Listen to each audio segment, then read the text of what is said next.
Hello friends, welcome to my YouTube channel Tooni Tech. आज मैं लेकर आई हूँ आपके लिए एक नया टॉपिक। तो चलिए शुरू करते हैं हम आज की क्लास। आज की क्लास में हम कंप्यूटर की जनरेशन के बारे में जानेंगे। कंप्यूटर की कुल 5 जनरेशन हैं।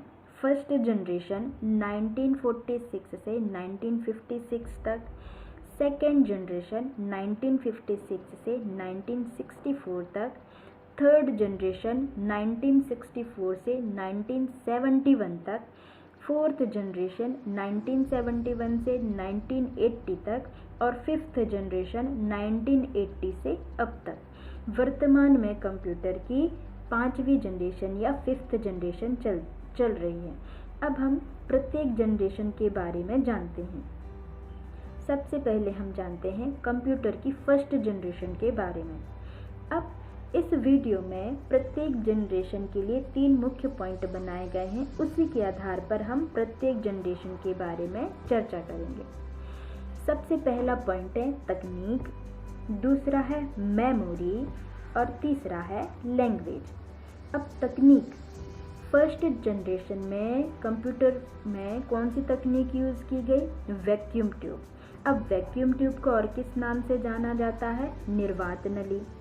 इस निर्वात नली को 1904 में फ्लेमिंग ने बनाया था। अब इस तकनीक को और किस नाम से जाना जाता है? इसे निर्वात नली तो कहा जाता है, साथ ही इसे इलेक्ट्रॉन नली और डायोड भी कहते हैं। अब इस तकनीक का यूज़ हुआ तो इस तकनीक के यूज़ होने से उस जनरेशन के कंप्यूटर में क्या प्रभाव पड़ा? उस जनरेशन के कंप्यूटर का आकार एक कमरे के बराबर हो गया। कमरे के बराबर होने के कारण उस जनरेशन के कंप्यूटर में, उस जनरेशन के जो कंप्यूटर होते थे उनको चलाने के लिए अधिक बिजली का यूज़ होता था। अधिक बिजली यूज़ होने के कारण उससे गर्मी अधिक निकलती थी, जिससे उसे अधिक देर तक नहीं चलाया जा सकता था। उसे ठंडा रखने के लिए बहुत सारे एयर कंडीशनर का यूज़ किया जाता था, लेकिन फिर भी उसे ज़्यादा देर तक नहीं चलाया जा सकता था। ये था वैक्यूम ट्यूब का प्रभाव उस जनरेशन के कंप्यूटर में। सेकेंड है मेमोरी। अब मेमोरी के लिए उस जनरेशन में किसका यूज़ हुआ? पंच कार्ड का। अब पंच कार्ड का यूज़ सबसे पहले कहाँ हुआ था? हमने पिछले वीडियो में भी जाना। सबसे पहले उसका यूज़ जोसेफ जैकॉर्ड ने अपने लूम में किया था और पंच कार्ड बनाने वाली एक कंपनी बनाई थी हरमन होलेरिथ ने, जो अभी वर्तमान में IBM कंपनी के नाम से जानी जाती है और वह कंप्यूटर बनाने वाली सबसे बड़ी कंपनी है वर्तमान में। इसके साथ ही मैग्नेटिक ड्रम का भी डाटा स्टोर करने के लिए इसमें यूज़ किया गया था। अब हम जानते हैं लैंग्वेज के बारे में। फर्स्ट जनरेशन में कंप्यूटर में जो लैंग्वेज यूज़ हुई वो है मशीन लैंग्वेज। अब हर एक मशीन का हर एक जो भी इलेक्ट्रॉनिक मशीन होती है उसकी एक अलग लैंग्वेज होती है जिसे मशीन लैंग्वेज कहते हैं। हम जो नॉर्मल भाषा यूज़ करते हैं वो कोई भी इलेक्ट्रॉनिक डिवाइस नहीं समझती है, उसकी एक अलग भाषा होती है, उसे हम कहते हैं मशीन भाषा। अब ये मशीन भाषा होती कैसी है वो भी देखते हैं। मशीन भाषा में 0 और 1 का कोड यूज़ किया जाता है। अब ये 0 और 1 का कोड क्या होता है? इस 0 और 1 के कोड को बाइनरी कोड कहते हैं। अब ये कैसे होते हैं? प्रत्येक अक्षर, प्रत्येक अंक, चाहे वो कैपिटल लेटर में हो चाहे वो स्मॉल लेटर में हो, मतलब स्मॉल लेटर्स के लिए, कैपिटल लेटर्स के लिए और प्रत्येक अंक के लिए, प्रत्येक सिंबल्स के लिए, हर एक के लिए अलग अलग कोड होता है जो 0 और 1 से मिलकर ही बना होता है। मतलब यदि उस जनरेशन के कंप्यूटर में कार्य करना होता है तो उन सभी कोड को याद रखना पड़ता है। आप अभी जैसे नॉर्मल अपना नाम लिख सकते हैं, कुछ भी टाइप कर सकते हैं, कैसा भी करके निर्देश दे सकते हैं कंप्यूटर को, लेकिन पहले ऐसा नहीं होता था। पहले यदि कंप्यूटर को निर्देश देना होता था तो हर एक अक्षर का, हर एक अंक का, हर एक सिंबल का कोड याद रखना पड़ता था। उस कोड के आधार पर ही आप उस जनरेशन के कंप्यूटर को निर्देश देते थे और उसी कोड में ही, उसी भाषा में ही कंप्यूटर रिजल्ट भी देता था। ये कोड कैसे होते हैं ये भी देखते हैं। ये इस प्रकार, जैसे ABCD मतलब हर एक अक्षर, ABCD मतलब A से Z तक कैपिटल, A से Z तक के स्मॉल लेटर, प्रत्येक अंक के लिए अलग अलग कोड होते हैं। जैसे कैपिटल A का बाइनरी कोड क्या है, 01000001। ऐसे ही प्रत्येक अंक के लिए, प्रत्येक अक्षर के लिए अलग अलग कोड होते हैं जिन्हें याद करना पड़ता है, जिन्हें यूज़ करने के लिए उन्हें याद रखना पड़ता है। इसलिए इस भाषा को चलाना, यूज़ करना बहुत कठिन था। इस जनरेशन के कंप्यूटर को यूज़ करना, उसे चलाना बहुत कठिन था, क्योंकि कंप्यूटर, इस जनरेशन के जो कंप्यूटर थे वो केवल एक ही भाषा समझते थे और वो भाषा है मशीन भाषा। कंप्यूटर आज भी इसी भाषा को ही समझता है, इसी भाषा को ही यूज़ करके कार्य करता है। कंप्यूटर कोई अदर भाषा नहीं समझता है। अब हम जानते हैं कंप्यूटर, फर्स्ट जनरेशन के कंप्यूटर्स के नाम जो उस जनरेशन में बनाए गए थे। सबसे पहला कंप्यूटर है ENIAC, जिसका पूरा नाम है electronic numerical integrator and calculator या कंप्यूटर। दूसरा कंप्यूटर है EDVAC, electronic discrete variable and calculator. तीसरा कंप्यूटर है UNIVAC, यूनिवर्सल ऑटोमेटिक कंप्यूटर। चौथा कंप्यूटर है IBM 701 और पांचवा कंप्यूटर है IBM 650। इस जनरेशन में जिस तकनीक का यूज़ हुआ वो कौन सी थी, वैक्यूम ट्यूब। ये वैक्यूम ट्यूब है, ये इस प्रकार दिखते थे। इनके कारण ही कंप्यूटर का आकार एक कमरे के बराबर हो गया था। आइए चलते हैं हम कंप्यूटर की अगली जनरेशन में। वो जनरेशन है सेकेंड जनरेशन। इस जनरेशन में भी हम वही 3 पॉइंट लेकर चलेंगे। एक है तकनीक या टेक्निक, दूसरा मेमोरी और तीसरा लैंग्वेज। अब फर्स्ट जनरेशन में जो तकनीक यूज़ हुई थी वो कौन सी थी, वैक्यूम ट्यूब, जिसके कारण उस जनरेशन के कंप्यूटर का आकार एक कमरे के बराबर हो गया था, जिससे उस जनरेशन के कंप्यूटर को एक स्थान से दूसरे स्थान पर लाया ले जाया नहीं जा सकता था। और भी अधिक प्रॉब्लम्स थी, तो उन सभी प्रॉब्लम्स को सॉल्व करने के लिए, उन सभी समस्याओं का समाधान करने के लिए एक नई तकनीक बनाई गई। एक नई तकनीक का यूज़ सेकेंड जनरेशन में किया गया। वो तकनीक थी ट्रांजिस्टर। अब ट्रांजिस्टर क्या थे, इसे बनाया किसने था, इसे 1947 में विलियम शॉकले ने बनाया था। अब ये विलियम शॉकले ने बनाया था। ये ट्रांजिस्टर होते कैसे हैं, ये दिखते कैसे हैं। इस ट्रांजिस्टर के 3 सिरे होते हैं। एक सिरा बेस कहलाता है, दूसरा सिरा कलेक्टर और तीसरा एमिटर कहलाता है। ट्रांजिस्टर सेमीकंडक्टर डिवाइस है। अब सेमीकंडक्टर डिवाइस क्या होते हैं, वे डिवाइस, वे यंत्र जिसकी चालकता चालकों अर्थात जैसे कि तांबा एक चालक है, उससे कम, और अचालकों जैसे कि कांच उससे अधिक होती है।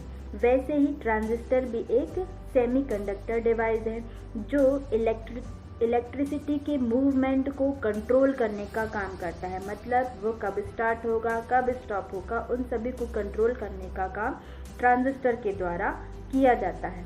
यह सिलिकॉन से बना होता है।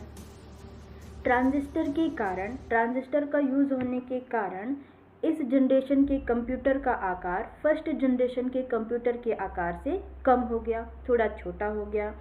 उसमें कम बिजली का यूज़ होने लगा। कम बिजली का यूज़ होता था तो कम बिजली उत्पन्न होती थी और उसे ज़्यादा देर तक चलाया जा सकता था। ट्रांजिस्टर के प्रभाव से इस जनरेशन के कंप्यूटर का आकार छोटा हो गया। अब हम चलते हैं इस जनरेशन की मेमोरी में। इस जनरेशन में मैग्नेटिक टेप का यूज़ किया गया डाटा स्टोर कराने के लिए। अब मैग्नेटिक टेप क्या होते हैं, पहले जो हम कैसेट यूज़ करते थे जिसमें गाना सुनते थे, जैसे टेप रिकॉर्डर में जिन्हें यूज़ किया जाता था, इसमें रील लगी होती थी। उस रील में चुंबकीय लेपन होता था और उसी रील में ही डाटा स्टोर किया जाता था। उसी को ही हम मैग्नेटिक टेप कहते हैं, जिसका यूज़ सेकेंड जनरेशन में कंप्यूटर में डाटा स्टोर कराने के लिए किया जाता था। अब हम चलते हैं सेकेंड जनरेशन की लैंग्वेज में। अब फर्स्ट जनरेशन में कौन सी लैंग्वेज यूज़ हुई थी? मशीन लैंग्वेज, जिसे समझना और यूज़ करना बहुत कठिन था। अगर कोई गलती हो जाती थी तो उसे ढूंढना भी बहुत कठिन था और सुधारना भी। तो उस समस्या को दूर करने के लिए सेकेंड जनरेशन में एक नई लैंग्वेज बनाई गई जिसका नाम है असेंबली लैंग्वेज। अब असेंबली लैंग्वेज क्या होती हैं, ये कैसी होती हैं? इस लैंग्वेज में न्यूमेरिक कोड यूज़ होता है। अब ये न्यूमेरिक कोड कैसे होते हैं?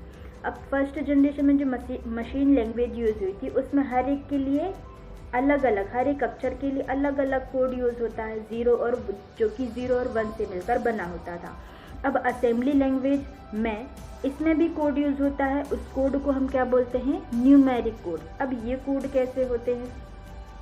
ये जैसा काम है उस काम के अनुसार हर एक का एक कोड बनाया गया था। जैसे एडिशन करना है तो एडिशन के लिए ADD ऐड नाम से एक कोड बना। सब्सट्रैक्शन करना है मतलब संख्याओं को घटाना है तो SUB नाम का कोड बना। डिवीज़न करना है तो DIV, ट्रांसलेशन करना है तो TRAN, जंप करना है तो JMP।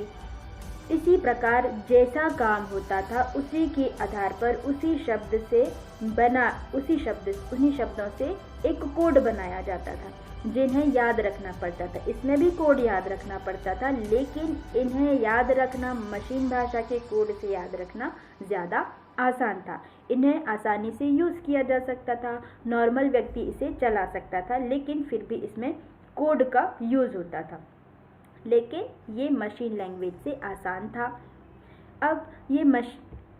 लेकिन पहले हमने जाना था कि कंप्यूटर केवल जो भी मशीनें होती हैं, जो भी इलेक्ट्रॉनिक डिवाइस होती हैं जैसे कि कंप्यूटर, वो केवल मशीन भाषा ही समझता है, अदर लैंग्वेज वो समझता नहीं है। अब कंप्यूटर को असेंबली भाषा समझाने के लिए एक ट्रांसलेटर या अनुवादक का यूज़ किया जाता है। अब जैसे 2 व्यक्ति हैं, एक व्यक्ति को हिंदी समझ में आती है, इंग्लिश समझ में नहीं आती, और सामने वाले व्यक्ति को इंग्लिश आती है, हिंदी समझ में नहीं आती, और दोनों को एक दूसरे को अपनी बात बताना है, अपने विचार एक दूसरे से शेयर करना है, तो एक तीसरा व्यक्ति जिसे दोनों भाषाएं समझ में आती है, हिंदी भी और इंग्लिश भी, तो वो व्यक्ति बीच में एक ट्रांसलेटर का या अनुवादक का काम करता है। जैसा एक सामने वाला व्यक्ति हिंदी में बोल रहा है तो वो उसे ट्रांसलेट करके, जिसे इंग्लिश समझ में आ रही है वो उसे इंग्लिश में ट्रांसलेट करके बताता है। अब वो अपनी बात बताता है तो वो ट्रांसलेटर सामने वाले व्यक्ति को, मतलब दूसरे व्यक्ति को, वही बात ट्रांसलेट करके बताता है। उसी प्रकार यूज़र कौन सी भाषा समझ रहा है? यूज़र को असेंबली भाषा समझ में आ रही है और कंप्यूटर को मशीन भाषा।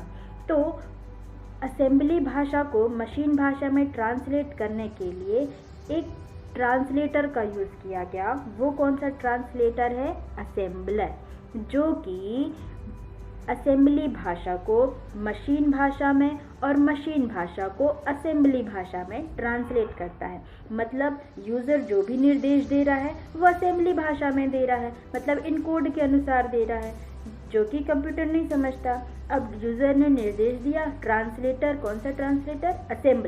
असेंबलर उसे ट्रांसलेट करेगा कौन सी भाषा में? मशीन भाषा में। अब मशीन भाषा में ट्रांसलेट करके कंप्यूटर तक पहुंचा दिया।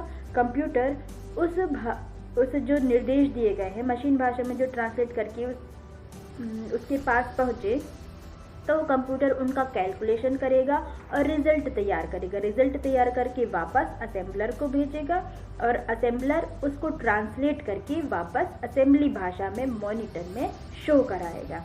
इस प्रकार ये लैंग्वेज वर्क करती है। कंप्यूटर मशीन भाषा ही समझता है, असेंबली भाषा नहीं समझता। यूज़र की सुविधा के लिए सेकेंड जनरेशन में एक नई लैंग्वेज बनी जिसका नाम था असेंबली लैंग्वेज, ताकि सामान्य व्यक्ति भी इसे आसानी से यूज़ कर सके, उसे चला सके। अब हम जानते हैं इस जनरेशन के कंप्यूटर के बारे में। इस जनरेशन में कौन कौन से कंप्यूटर बने?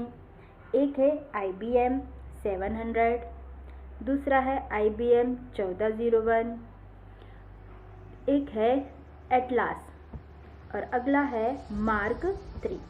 इस जनरेशन में जो ट्रांजिस्टर यूज़ किए गए वो इस प्रकार है, जैसा मैंने पहले भी बताया था कि इसके 3 सिरे होते हैं। एक होता है बेस, दूसरा कलेक्टर और तीसरा एमिटर। इन्हीं के आधार पर वह इलेक्ट्रिसिटी के मूवमेंट को कंट्रोल करता है, मतलब उसको स्टार्ट करना, इसको स्टॉप करना, उन सभी को कंट्रोल करने का काम इसके द्वारा किया जाता है। ये आकार में छोटे होते हैं, वैक्यूम ट्यूब से आकार में छोटे होते हैं, जिससे कंप्यूटर का आकार भी छोटा हो गया। आज की वीडियो में बस इतना ही। कंप्यूटर की जनरेशन और जानने के लिए हमारे इस चैनल से जुड़े रहें। Thank you.